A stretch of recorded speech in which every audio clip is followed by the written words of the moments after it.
কবিতা কেন লিখতে এলাম? সাংঘাতিক প্রশ্ন। তবু আসলে আদৌ কি আমি কবিতা লিখি?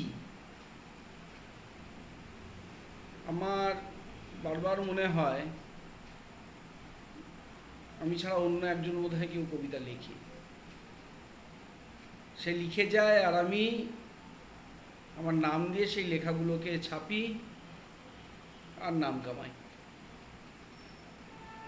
এই কথাটা আমি বহুবার বহু জায়গায় বলেছি, সেই 1996-97 থেকে বহু জায়গাতেই আমার এই কথাটা আমি বলেছি যে কবিতা আমি বোধহয় লিখি না।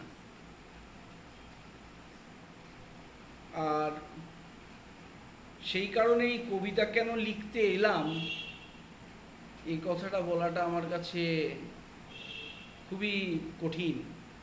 মানে যে কাজটা আমি করি না সে কাজটা সম্পর্কে কি বলা যায়। কবি সুমিত চট্টোপাধ্যায়ের সঙ্গে আমার একটা সম্পর্ক তৈরি হয়েছিল 1996-97। তারপরে একটা দীর্ঘ বিরতি। হ্যাঁ, এই আবার বাকসভাকে কেন্দ্র করে 2014-র শেষাশেষি থেকে আবার কবি সুমিত চট্টোপাধ্যায়ের আমি খুব কাছে আসি আর কি। তো সেই সময় দেখেছি একটা লোকের মধ্যে, রোগা পাতলা লোক, কিন্তু ভেতরে যে কতখানি আগুন, যে উত্তাপটা পাওয়া যেত ওনার সঙ্গে পাশে থাকার সুবাদে, মানে তাছাড়া বলতে গেলে বাংলার কমিউনিস্ট আন্দোলনের সময় থেকেই 70-80 এই সময়টা থেকেই উনি কমিউনিস্ট আন্দোলনের একটা মুখ ছিলেন। এবং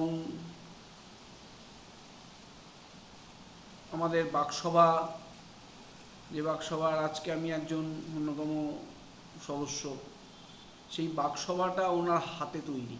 1977 সালে খুব সম্ভবত বাকসভা উনি চালু করেছিলেন। এবং বাংলার বহু নামী লোকেরা, নামী ব্যক্তিত্ব এই বাকসভায় আসতেন, তাদের মতামত প্রকাশ করতেন, কবিতা পাঠ, সাহিত্য আলোচনা, সবের মধ্যে দিয়েই একটা মুক্ত চিন্তা এবং গণতন্ত্রের যে মুক্তি, মানুষের যে গণতন্ত্রের অধিকার যে প্রতিষ্ঠা করার যে দাবি নিয়ে বাকসভার সূত্রপাত, এটা তো বস্তুতই সুমিতদার মস্তিষ্ক প্রসূত। তো সেই আন্দোলন চলছে এবং সুমিতদাকে এই বইমেলাতেও দেখেছি। আমরা দেখতাম, মানে জানতাম যে ভদ্রলোক অসম্ভবভাবে অসুস্থ,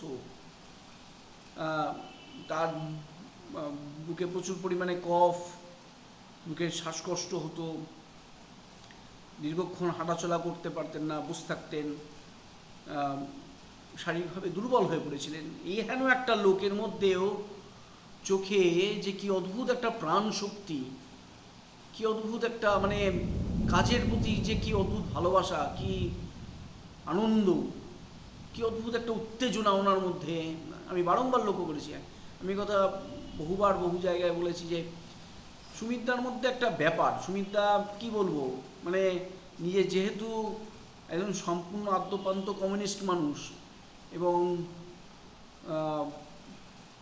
তার চিন্তা ভাবনা, তার আবেগ, তার জীবনচর্যা, জীবনবোধ শুধু বাকসভা নয়, মানে আমার মতন একজন মানুষকে আপামর পরিবর্তন করে দিতে, মানে চিন্তার ক্ষেত্রে একটা পরিবর্তন এনে দিয়েছিল আমার মতো একটা মানুষেরও।